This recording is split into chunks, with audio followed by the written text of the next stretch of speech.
Hello again from Ark Wildlife Park. Today I thought I'd take the opportunity to update you on a couple of projects we've got going on. Now usually at winter, and we're now ramping up to Christmas, we're only about 10 days away. This would normally be the time when most people calm down, but for us, in the quiet season, especially over January when we're closed, we take this opportunity to do some building work, especially if we've got some rescue projects, and we've got two exciting ones on the cards right now, and we're bringing in these new rescues in early next year, so probably February, March time. Now, the first of these rescue projects that we've already started doing some work on is for Indigo and Bronte, two rescued Asian short-clawed otters.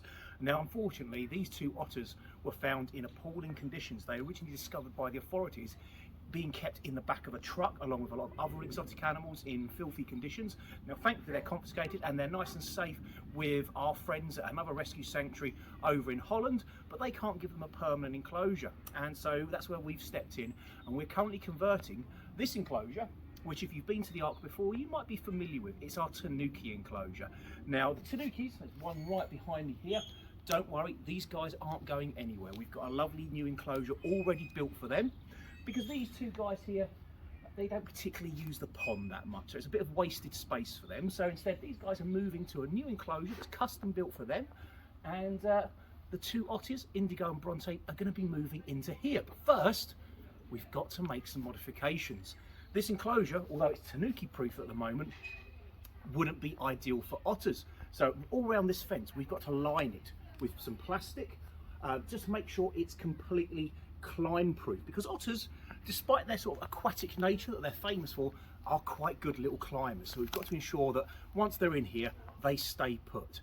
Also, tanukis, being an animal that in the wild would experience particularly cold weather, this enclosure with its basic shelter is absolutely fine for them. But Asian short-clawed otters come from much warmer climes, so they're going to need a new indoor air area building that's got electrical power going to it and that's heated as well.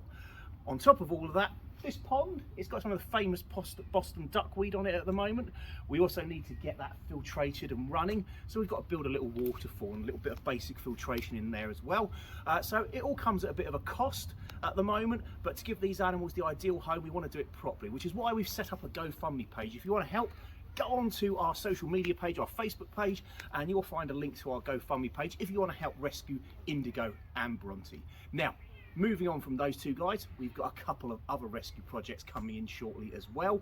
We're also building another enclosure, this time for a rescued jungle cat. Now, for those of you that are familiar with the Ark and you've been here before, you might have met Maya, our beautiful female jungle cat.